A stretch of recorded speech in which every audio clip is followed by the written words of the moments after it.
এক একটা নারীকে আল্লাহ তাআলা এক একটা ফ্যামিলির ম্যানেজিং ডাইরেক্টর বানিয়ে দিয়েছে। অনেক স্ত্রী আছে স্বামী ঘরে ঢুকলেই ঘরে আটা নাই, রুটি নাই, চাল নাই, ডাল নাই। অনেক বোনেরা আছে বাইরে যাওয়ার সময় পার্লারিং করে মেকআপ করে সুন্দর জামা কাপড় পরে বাইরে যায়, আর স্বামীর সামনে আসলে বুয়ার মতো থাকে। ড্রাইভারের সাথে কথা বলার সময় মিষ্টি হাসি দিয়ে কথা বলে। বাজারে শপিং করতে গেলে আসসালামু আলাইকুম ভাই কেমন আছেন, কি সুন্দর আসসালামু আলাইকুম। স্বামীর সামনে আসলে আমার এই মিষ্টি কথাটা নাই। কেউ ফোন দিয়েছে, হ্যালো কে, স্বামীকে চায়, উনি বাসায় নাই, কাট। আমার বোনেরা, আমার মায়েরা, খবরদার, আপনার স্বামীর ভেতরে আপনার জান্নাত, আপনার স্বামীর ভেতরে আপনার জাহান্নাম। দায়িত্ব দিয়েছে একটা ফ্যামিলিকে সুন্দর করতে, একটা দাম্পত্য জীবনকে সুন্দর করতে। স্ত্রীর এক নম্বর দায়িত্ব হচ্ছে she should make a comfort to her husband। স্ত্রীর উচিত স্বামীর জন্য ঘরটাকে প্রশান্তির নীড় বানিয়ে রাখা। কি বানিয়ে রাখা? প্রশান্তির নীড়। স্ত্রী হওয়া উচিত এমন যাকে দেখলে স্বামীর চোখ জোড়ায়, স্বামীর প্রাণ জুড়িয়ে যায়, স্বামীর হৃদয়টা ঠান্ডা হয়ে যায়, ঠিক কিনা? আর স্ত্রীর দিকে তাকালে যদি মেজাজ গরম হয়ে যায়, মেজাজ খিটখিটে হয়ে যায়, ঝামেলা আছে না নাই? ঝামেলা আছে। এই জন্য মেহরবানি করে আমাদের বোনরা যারা এমন কোন কাজ করবেন না যেটা স্বামীর মেজাজকে খিটখিটে করে দেয়, কারণ আল্লাহ তাআলা আপনাদেরকে তৈরি করেছে লিতাসকুনু ইলাইহা। স্বামী আপনার কাছে গেলেই যেন তার হৃদয়টা প্রশান্ত হয়ে যায়, ঠিক কিনা? অনেক স্ত্রী আছে না জেনে না বুঝে স্বামীর সাথে এমন খিটখিটে মেজাজ দেখায় যেটা স্বামীর জন্য মেনে নেওয়া কষ্টকর। স্বামীর জন্য একটা ত্রাস হয়ে দাঁড়ায় স্ত্রী, ত্রাস। অনেক স্বামী আছে স্ত্রীর এরকম আচরণের কারণে, অতিরিক্ত প্রেসার ক্রিয়েট করার কারণে স্ত্রীদেরকে ভয় পায়। এজন্য বোনদেরকে বলবো লিতাসকুনু ইলাইহা, এমন ভাবে আপনি আপনার স্বামীর সামনে নিজেকে প্রেজেন্ট করেন যাকে আপনাকে দেখলে আপনার স্বামীর চোখ জুড়িয়ে যায়, হৃদয়টা প্রশান্ত হয়ে যায়, আপনাকে দেখলেই আপনাকে ভালোবাসতে মনে চায়, ঠিক কিনা?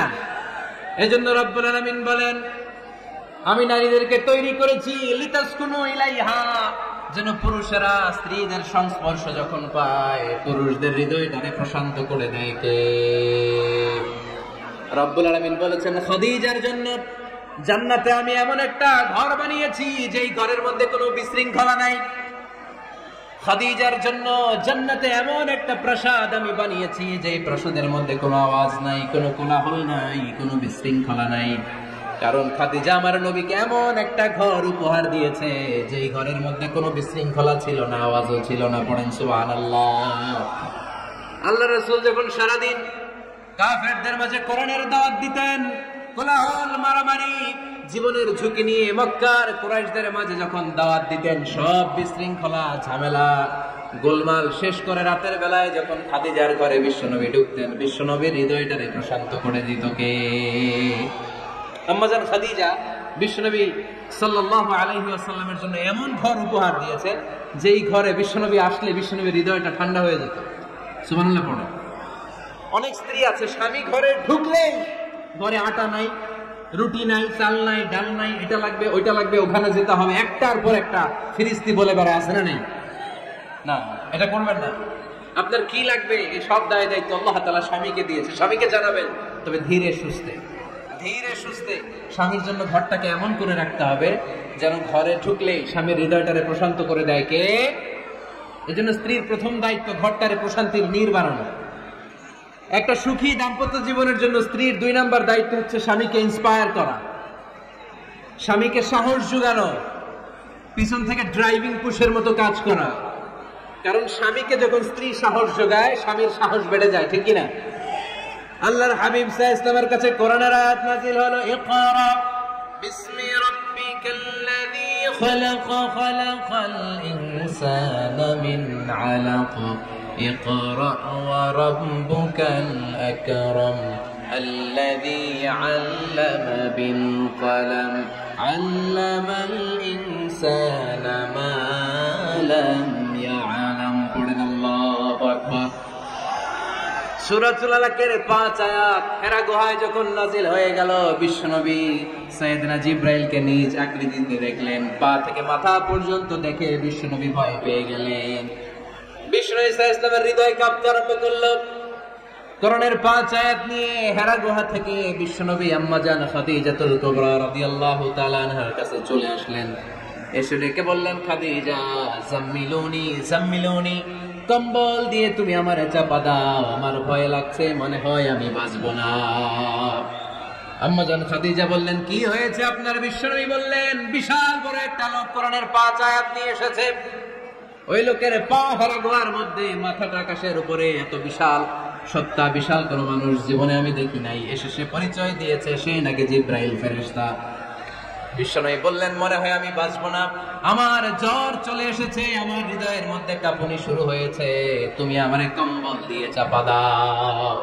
আম্মা জান খাদিজা বললেন, ও নবী, ভয় পাবেন না, আমার আল্লাহ কোনদিন আপনারে অপমান করবেন না। সুবহানাল্লাহ পড়েন। ওয়াল্লাহি ওয়াল্লাহি লা ইউখজিক আল্লাহু আবাদা। নবী গো, আল্লাহ আপনার অপমান করবেন না, কারণ আপনার মধ্যে এমন এমন ভালো ভালো গুণ আছে, এই গুণাবলীগুলি যে মানুষের মধ্যে থাকে তাকে আমার রব কোনদিন অপমান করতে পারে না। চিল্লায় বলেন ঠিক কি না?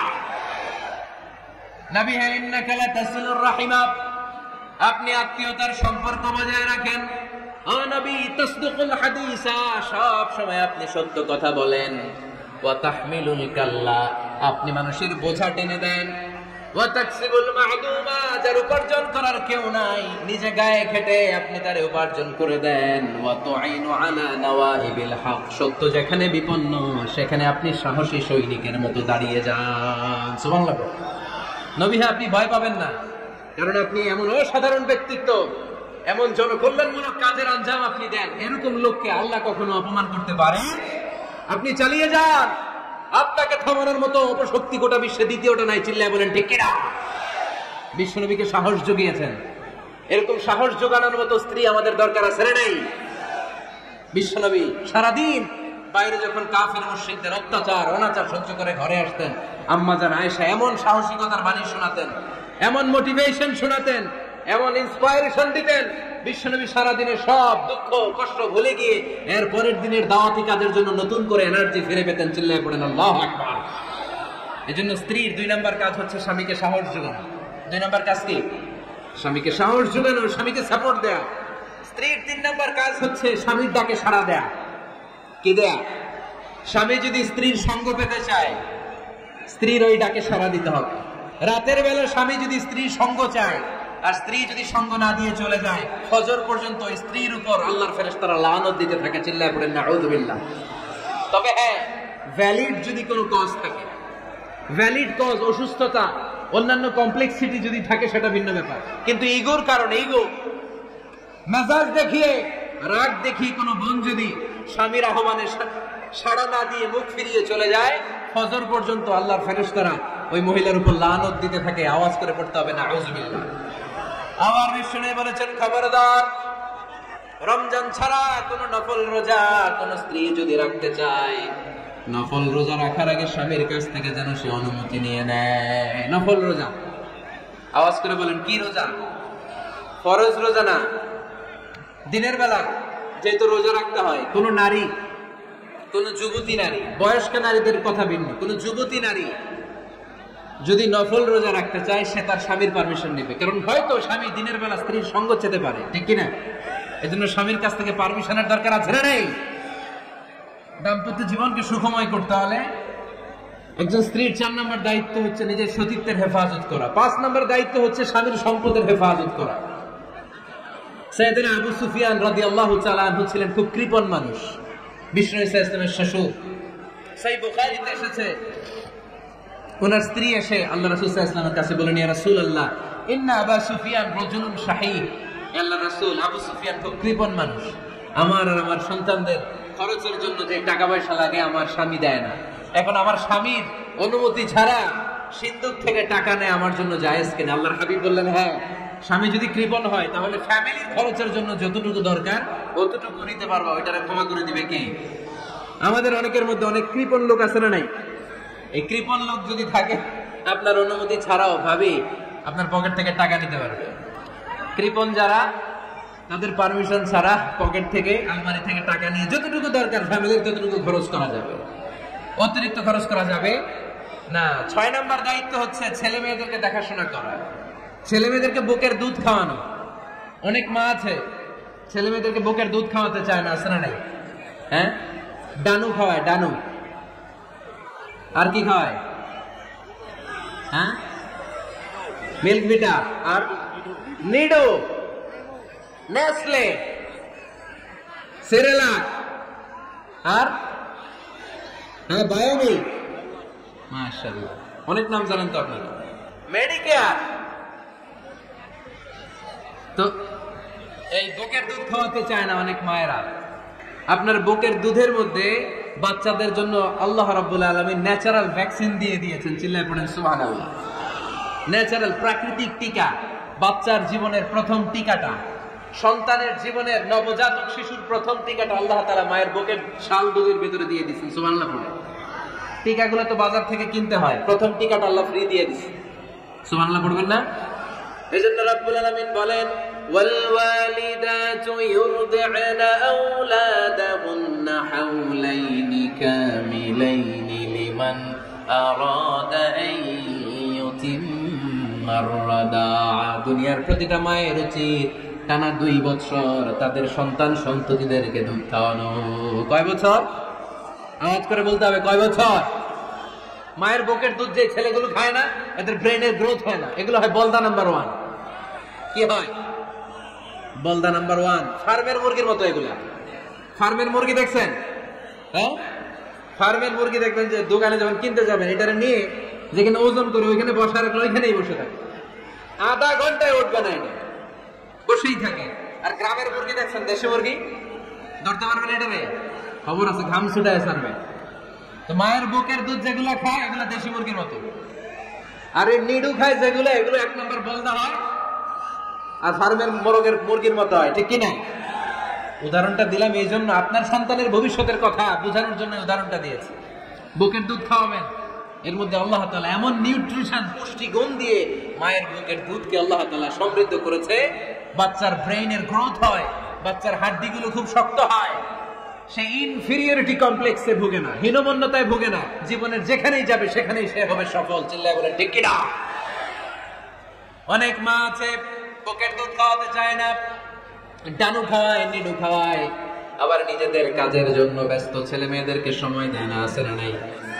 নারীরা চাকরি করতে পারবে, হেজাব করে নিজেকে পর্দার মধ্যে রেখে শিক্ষকতা করতে পারবে, ডাক্তারি করতে পারবে, সব পেশায় তারা যেতে পারবে, নিজেদেরকে পর্দার মধ্যে রেখে হেজাব পরে সব জায়গায় যেতে পারবে। কিন্তু সন্তানদেরকেও দেখাশোনার দরকার আছে না নাই? অনেক মায়েরা নিজেরা থাকে চাকরিতে আর ছেলে মেয়েদেরকে দিয়ে রাখে কাজের মেয়ের কাছে। আছে না নাই? মনে রাখবেন, আপনি যদি অফিসে চাকরিতে ব্যস্ত থাকেন আর ছেলে মেয়ে যদি কাজের মেয়ের কাছে মানুষ হয়, তাহলে ছেলে মেয়ে আপনার আচরণ পাবে না, সে কাজের মেয়ের বুয়ার আচরণ পেয়ে পেয়ে বড় হবে। চিল্লায় বলেন ঠিক কিনা?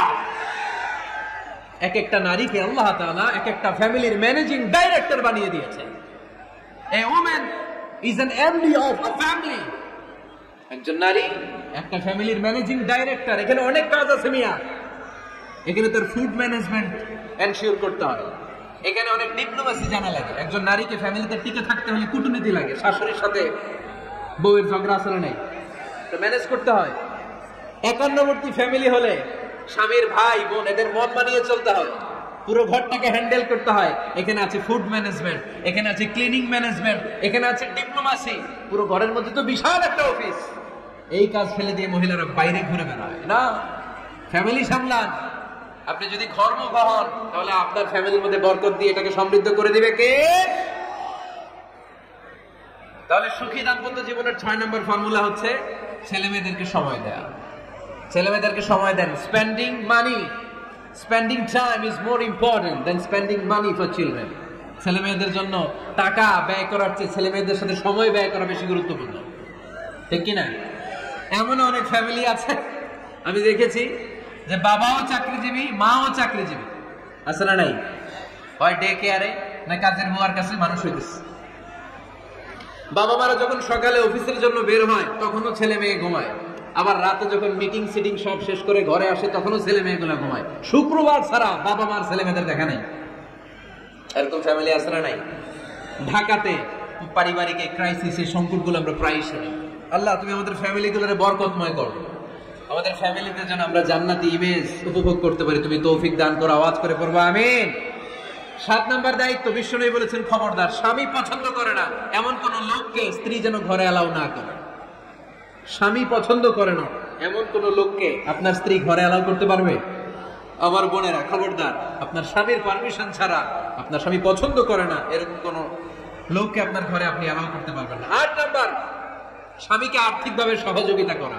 যদি স্ত্রী ধনী হয়, আমরা সব এক করে ফেলছি, আসলে ইসলামের দৃষ্টিতে স্বামীর ব্যালেন্স আলাদা, স্ত্রীর ব্যালেন্স আলাদা। স্বামীর যাকাত আলাদা, স্ত্রীর যাকাত আলাদা, ঠিক কি না? স্ত্রী ধনী হতে পারে, স্ত্রীর আলাদা সম্পদ থাকতে পারে। যদি স্ত্রীর সম্পদ থাকে, স্ত্রীর উচিত তার সম্পদ দিয়ে তার স্বামীকে এস্টাবলিশ হতে, স্বাবলম্বী হতে সহায়তা করা। যদিও এটা আল্লাহ তাআলা আবশ্যক করে দেন নাই, কারণ আর্থিক ফিনান্সিয়াল সব কাজগুলোকে স্বামীর উপরে খরচ করেছে কে? ফিনান্সিয়ালি 1 টাকা খরচ করা, 1 টাকারও দায়ভার নেওয়া কোন স্ত্রীর উপর আল্লাহ আবশ্যক করে নাই। তারপরেও স্ত্রী যদি ধনী হয়, স্ত্রীর যদি জায়গা জমি থাকে, সম্পদ থাকে, তাহলে স্ত্রীর উচিত তার স্বামীকে স্বাবলম্বী হতে সহযোগিতা করা, ঠিক কিনা? আমরা মডেল হিসেবে আম্মাজান খাদিজা রাদিয়াল্লাহু তাআলা আনহার জীবনের দিকে যদি তাকাই, তাহলে দেখবো উনি অনেক মহিয়সী, গরিয়সী একজন ব্যবসায়ী নারী ছিলেন। আম্মাজান খাদিজা রাদিয়াল্লাহু তাআলা আনহা ওনার ব্যবসায় স্টাফ হয়ে বিশ্বনবী ওনার সাথে পরিচিত হলেন। বিশ্বনবীর আমানতদারিতায় মুগ্ধ হয়ে আম্মাজান খাদিজা বিশ্বনবীর বিয়ের প্রস্তাব দিলেন। আম্মাজান খাদিজা রাদিয়াল্লাহু তাআলা আনহার সাথে বিশ্বনবীর যখন বিয়ে হয়ে যায়, বিয়ের পরে আম্মাজান খাদিজা বলেন, ও বিশ্বনবী, আমার যত সম্পদ আছে, আমার ব্যবসায়ের যত মালামাল আছে, যত সম্পদ আছে, সব আমি আপনার পায়ের সামনে এনে রেখে দিলাম। আপনি দিয়ে দিলাম, সব সম্পদ আপনার আমি দিয়ে দিলাম। আপনি ইচ্ছা মতো মানুষকে দান করতে পারেন, খরচ করতে পারেন, দাওয়াতি কাজে, নও-মুসলিমদেরকে আজাদ করার কাজে আপনি ব্যয় করতে পারেন। আওয়াজ করে পড়েন আল্লাহু আকবার। আম্মাজান খাদিজাকে যদি আমরা মডেল হিসেবে ধরি, তাহলে প্রতিটা বোনের উচিত তাদের যদি অর্থ কড়ি থাকে, সম্পদ থাকে, স্বামীকে স্বাবলম্বী হতে ওই সম্পদ দিয়ে সাহায্য করার দরকার আছে না নাই? কথা বলেন না কেন? 9 নাম্বার, স্ত্রীর দায়িত্ব দাম্পত্য জীবনকে সুখময় করতে নিজেকে স্বামীর সামনে বিউটিফাই করে উপস্থাপন করা। নিজেকে বিউটিফাই করে, মেকআপ করে স্বামীর সামনে উপস্থাপন করা। আমি আমার মা বোনদেরকে বলবো, আপনারা নিজেদেরকে গুছিয়ে সাজিয়ে স্বামীর সামনে উপস্থাপন করুন। অনেক বোনেরা আছে বাইরে যাওয়ার সময় পার্লারিং করে, মেকআপ করে, সুন্দর জামা কাপড় পরে বাইরে যায়, আর স্বামীর সামনে আসলে বুয়ার মতো থাকে। আছে না রে? স্বামীর সামনে পচা জামা, ছিঁড়া জামা, চুলের মধ্যে নাই সুগন্ধি, নিজেকে গুছিয়ে রাখে না, সামলে রাখে না, কাজের বুয়ার মতো নিজেকে উপস্থাপন করে স্বামীর সামনে। আর বাইরে গেলে মেকআপ করে, পার্লারিং করে যায়। হওয়া দরকার ছিল উল্টা, বাইরে আপনি সাদা সিধা ভাবে যাবেন, বোরকা দিয়ে নিজেকে ঢেকে যাবেন। বাইরে যাওয়ার সময় কোনো নারী পারফিউম ইউজ করে যেতে পারবে না। নারীরা যত পারফিউম ইউজ করতে মনে চায় আপনার বেডরুমে, আপনার স্বামীর সামনে, ঠিক কিনা? স্বামীর সামনে পারফিউম ইউজ করে, নিজেকে উজাড় করে সাজান স্বামীর জন্য। এই প্রতিটা সাজুগুজুতে সওয়াব আছে না নাই? ইসলাম কতটা চেক এন্ড ব্যালেন্স, কতটা ভারসাম্যপূর্ণ জীবন ব্যবস্থা। খবরদার, নারীরা ডিওডোরেন্ট ইউজ করে বাইরে যেতে পারবে, যেটা সে তার আর্মপিটে ইউজ করে, কিন্তু ঝাঁঝালো পারফিউম বোরকার উপর দিয়ে মেরে কোনো নারী বাইরে যেতে পারবে? কথা বলেন। সুনানে নাসাইর হাদিস, আল্লাহর হাবিব বলেন, আইয়ুমা ইমরাআতিন ইস্তা'তারাত নাফসাহা ফামাররাত আলা কওমিন লিয়াজিদু রিহাহা ফাহিয়া জানিয়া। কোন নারী যদি তার জামার উপর দিয়ে পারফিউম মেখে পুরুষ লোকের দৃষ্টি আকর্ষণের জন্য ঘরের বাইরে বের হয়, যতটা পুরুষ তার চেহারার দিকে লোলুপ দৃষ্টি নিয়ে তাকাবে, ততটা পুরুষের সাথে জিনার গুনাহ মহিলার আমলনামায় তুলে দিবে কে? পারফিউম মেখে যদি কোনো নারী বের হয় এই উদ্দেশ্যে যে ছেলেরা আমাদের প্রতি আকৃষ্ট হবে, যতটা ছেলে তার দিকে তাকাবে, প্রত্যেকটা ছেলের সাথে জিনার গুনাহ আল্লাহ তাআলা এমনি তার আমলনামায় তুলে দিবে। নাউজুবিল্লাহ পড়েন। এজন্য খবরদার, নিজেকে সাজিয়ে গুজিয়ে স্বামীর সামনে উপস্থাপন করে, সাজিয়ে গুজিয়ে। অনেক স্ত্রীরা আছে ড্রাইভারের সাথে কথা বলার সময় মিষ্টি হাসি দিয়ে কথা বলে। বাজারে শপিং করতে গেলে আসসালামু আলাইকুম ভাই, কেমন আছেন? কি সুন্দর আসসালামু আলাইকুম। তো স্বামীর সামনে আসলে আমার এই মিষ্টি কথাটা নাই, আসলে নাই। বাইরে তোমার চিকন গলায় কিসের আসসালামু আলাইকুম? হ্যাঁ, না, বাইরে আপনি আসসালামু আলাইকুম দিতে যাবেন না। ঝটপট করে কর্কট ভাষায় কথা বলে শেষ। কেউ ফোন দিয়েছে, হ্যালো, কে? স্বামীকে চায়, উনি বাসায় নাই, কাট।